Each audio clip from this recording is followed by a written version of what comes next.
یہ جو بات ہے کہ نیک نیتی کی بنیاد کے اوپر اگر کوئی عمل کر بھی لیا، آپ کو اس پہ کیا اعتراض ہے؟ حرج کیا ہے؟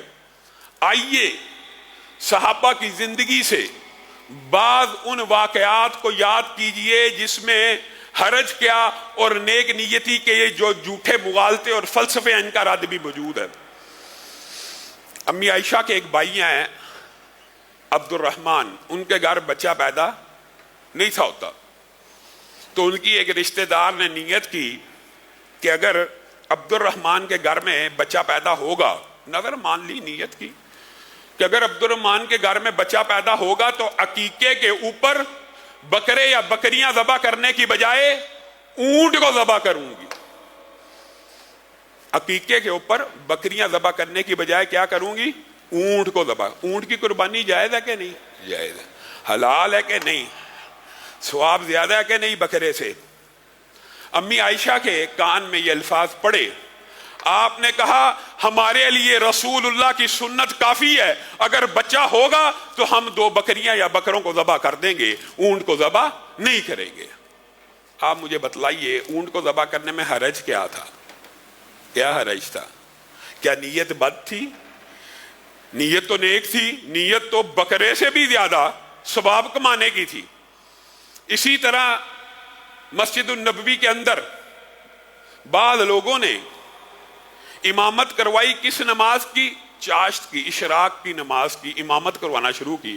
عبداللہ ابن عمر امی عائشہ کے حجرے کے باہر بیٹھے تھے، کہا یہ آپ سے سوال پوچھا یہ لوگ کیا کر رہے ہیں؟ تو عبداللہ ابن عمر نے کہا یہ بدعت کر رہے ہیں، یہ بدعت کر رہے ہیں، یہ رسول اللہ صلی اللہ علیہ وسلم سے ثابت نہیں ہے۔ نیت اشراق کی جماعت کرانے والوں کی مسجد النبوی کے اندر نیک تھی کہ نہیں؟ نفل کی جماعت کا قرآن و سنت سے ثبوت ملتا ہے کہ نہیں؟ تراویح کی نماز نفل نماز ہی ہے نا، لیکن چونکہ رسول اللہ نے اس کی جماعت 3 دن کروائی تھی، اس لیے حضرت عمر نے کہہ دیا تھا، اور ایویں بلا وجہ اس بات کو دلیل بناتے ہیں۔ یہ وہ جو تیسرا جملہ ہے کہ حضرت عمر نے کہا تھا کہ جی بدعت اچھی بھی ہوتی ہے، معاذ اللہ۔ رسول حضرت عمر نے ایک مشروع عمل کے بارے میں کہا تھا کہ یہ کام تم نے اچھا کیا کیونکہ شریعت سے ثابت ہے، رسول اللہ نے 3 دن جماعت کرائی، رسول اللہ تو ایک مرتبہ بھی جو عمل کریں وہ حجت ہو جاتا ہے، 3 دن جماعت کرائی تھی، تم مستقل جماعت کراتے ہو تو یہ عمل اچھا ہے۔ وہ کہتے ہیں جی حضرت عمر نے کہا تھا یہ اچھی بدعت ہے۔ عبداللہ ابن عمر نے لوگوں کے اس دور میں بھی اس فہم باطل کو مسترد کرتے ہوئے یہ کہا تھا کل بدعت ضلالہ، ہر بدعت ہی گمراہی ہے، وَإِنْ رَآهَا النَّاسُ حَسَنًا، چاہے لوگ اس کے بارے میں کہتے پھریں کہ یہ اچھی ہے، چاہے لوگ کہتے پھریں کہ بدعت اچھی بھی ہوتی ہے، کل بدعت ضلالہ، کل بدعت ضلالہ، دین میں ہر نئی بات بدعت ہے اور ہر بدعت ہی گمراہی ہے، چاہے لوگ کہتے پھریں کہ یہ بدعت اچھی ہے۔ اور میرے بھائیوں نیک نیتی، نیت اگر دنیا کے اندر کسی کی دلیل ہوتی تو آج کے مولوی کی ہوتی کہ صحابہ کی ہوتی؟ صحابہ سے بہتر نیت کسی کی ہو سکتی ہے؟ یعلا بن امیہ خانہ کعبہ کے اندر ہیں، طواف کریں، رکن یمانی پہ پہنچتے ہیں، حضرت عمر کا بھی ہاتھ پکڑ لیتے ہیں، روایات کے الفاظ متعدد ہیں، حضرت عمر کا بھی ہاتھ پکڑ لیتے ہیں، اور خود بھی رکن یمانی کے ساتھ چمٹ جاتے ہیں، چپک جاتے ہیں، بوسے دیتے ہیں۔ اور میرے بھائیوں یہ کس رکن یمانی کو بوسے دے رہے ہیں؟ خانہ کعبہ ہی کی دیوار کا حصہ ہے نا، خانہ کعبہ کی دیوار کا حصہ ہے کہ کوئی مزار ہے، کوئی حجر ہے، کوئی شجر ہے؟ خانہ کعبہ کی دیوار ہے، رکن یمانی کو بوسے دے رہے ہیں، اس سے گلے لگ رہے ہیں، اس سے لپٹ رہے ہیں، ساتھ میں حضرت عمر کا ہاتھ بھی پکڑ لیا، تھام لیا، روک لیا حضرت عمر کا۔ حضرت عمر نے ہاتھ کو چھڑایا، اما تفت مع الرسول صلی اللہ علیہ وسلم، اے یعلا تو نے رسول اللہ کے ساتھ طواف نہیں تھا کیا تھا؟ کیا رسول اللہ صلی اللہ علیہ وسلم نے رکن یمانی کے اوپر یہ کام کیا تھا جو تو کر رہا ہے؟ میں نے رسول اللہ کے ساتھ طواف کیا تھا لیکن رسول اللہ نے یہ کام رکن یمانی کے ساتھ نہیں تھا کیا۔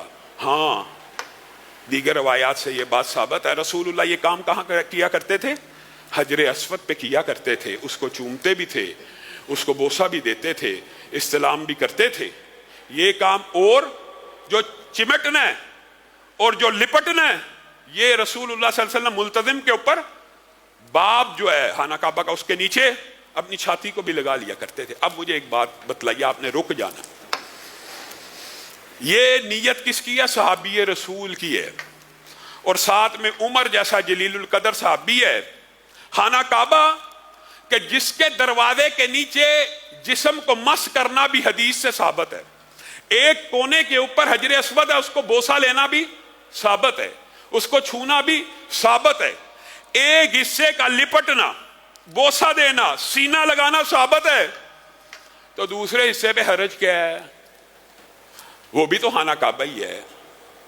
حرج یہ ہے کہ حضرت عمر نے کہا کیا رسول اللہ صلی اللہ علیہ وسلم نے رکن یمانی کے اوپر یہ کام کیا تھا؟ نہیں تھا کیا.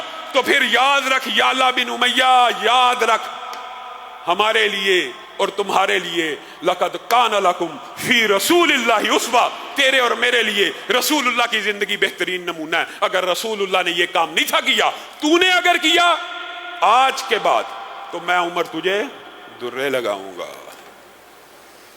بتائیے نیت نیک تھی یا بد تھی؟ دلائل موجود تھے یا نہیں تھے؟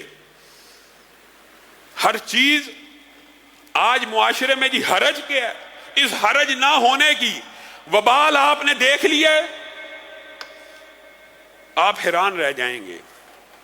معاذ اللہ ثم معاذ اللہ, الزام ہم پہ ہے, گستاخی کے تانے ہم سہتے ہیں, الزام ہم پہ لگتا ہے, اور شرم آپ کے بگڑے ہوئے لوگوں کو نہیں آتی کہ رسول اللہ کا نام کیکوں کے اوپر لکھ کے ان کے اوپر چھری کو چلا جاتے ہیں اور نام محمد کو معاذ اللہ ذبح کر دیا جاتا ہے.